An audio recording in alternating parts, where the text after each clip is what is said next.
कि आपकी सुंदरता दुनिया में चमकेगी। जितने श्री राम त्यागी तपस्वी उतने आज भरत भी चमके हुए हैं, हमारे दिलों में है, क्योंकि उनके त्याग तक की आप स्थिति देख सकते हैं। तो कहने का मतलब, पहली बात अपने जीवन को सुंदर बनाने के लिए विश्वास पैदा करो। आज पिता को पुत्र पर भरोसा नहीं है, मेरा बेटा क्या कर सकता है। पति पत्नी में विश्वास नहीं है, आज भाई भाई में भरोसा विश्वास नहीं, सास बहू में भरोसा विश्वास नहीं, देवरानी जेठानी में नहीं है, राजा प्रजा में भरोसा विश्वास नहीं है। सबसे ज्यादा हम कुछ खो रहे हैं तो भरोसा विश्वास खो रहे हैं।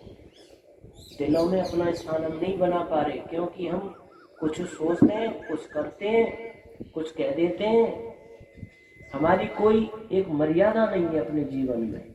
इसीलिए पहली बात, एक मर्यादित जीवन जीना चाहिए। शास्त्रों के अनुसार सोचो, वैसा ही सोच करके कहो, और कहो वैसा ही करो, तो आपके जीवन में एक बहुत बड़ी क्रांति आ जाएगी। और क्या, हमारे जीवन को सुंदर बनाने के लिए शिक्षा सूर्य से मिलती है। दूसरी ये है, सूर्य जब उगता है तो लालमल ये होता है, आपने देखा होगा, लाल होता है, और जब छुपता है, अस्त होता है तो भी लाल होता है।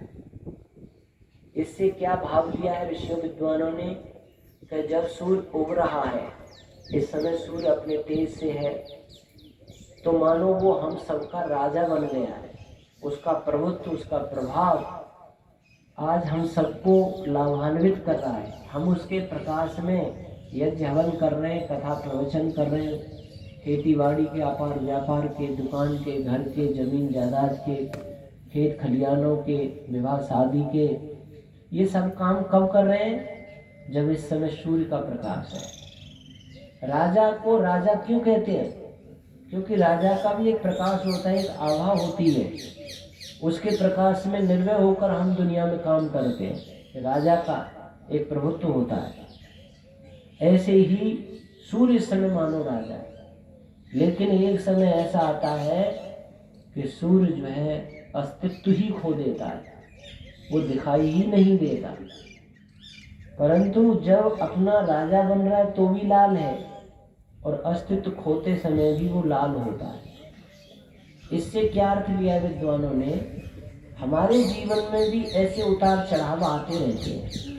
मनुष्य के जीवन में भी कभी विद्या धन बल बढ़ता है, और कभी विद्या धन बल स्वास्थ्य गिरने लग जाता है। कभी स्वास्थ्य में कमी आ जाए, कोई संबंधी बिछुड़ जाए, धन का अभाव हो जाए, कोई और परेशानी आ जाती है घर गृहस्थ में, समाज में, जीवन में।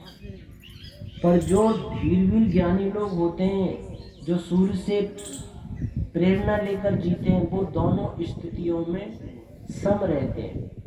अपनी तेजस्विता को, अपने धैर्य को, अपनी प्रसन्नता को खोते नहीं है, वो एक समान बने रहते हैं। इसीलिए गीता में भी कहा है, दुखेषु उद्विग्न मनः सुखेषु विगत स्पृहा वीतराग भय क्रोधो तत्र धीर्मुच्यते।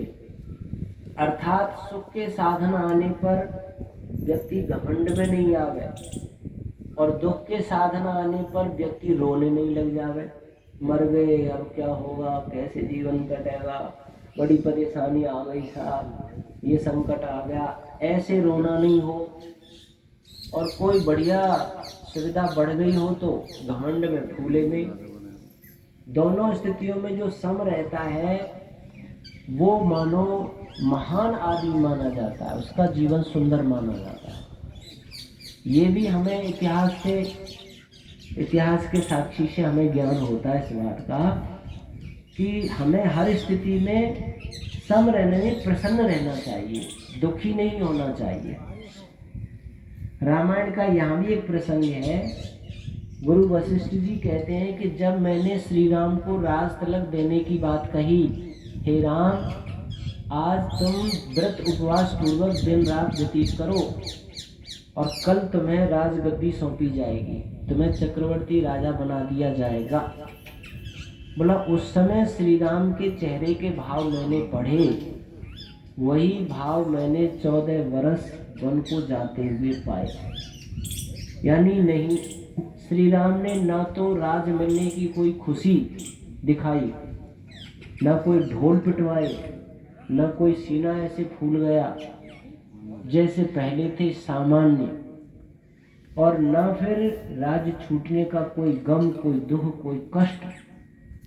आप अंदाज लगाओ कि जो राजभवनों में पले पोसे और उनको राजभवन की एक कोठरी भी नहीं मिल रही है और कंकटाकीर्ण वनों में भेजा जा रहा है, जहाँ न कोई भोजन की व्यवस्था होगी, न कोई छत की व्यवस्था होगी, न कोई सोने के पलंग होंगे वहाँ, न पानी की कोई व्यवस्थाएं होंगी, न सगे संबंधी होंगे, न कोई पुलिस फोर्स सेना होगी। बिल्कुल भयानक जंगलों में रहना पड़ेगा। उस स्थिति को देखकर, सुनकर कोई चेहरे पर कष्ट और वेदना, दुख नहीं, दोनों स्थितियों में समान रहना। पर ये स्थिति हमारे जीवन में कब आएगी? हम दोनों स्थितियों में समान कैसे, कब हो पाएंगे? अभी तो ऐसा होता है कि घर में कोई अच्छा खुशी का माहौल हो गया तो बस डीजे बज रहा है,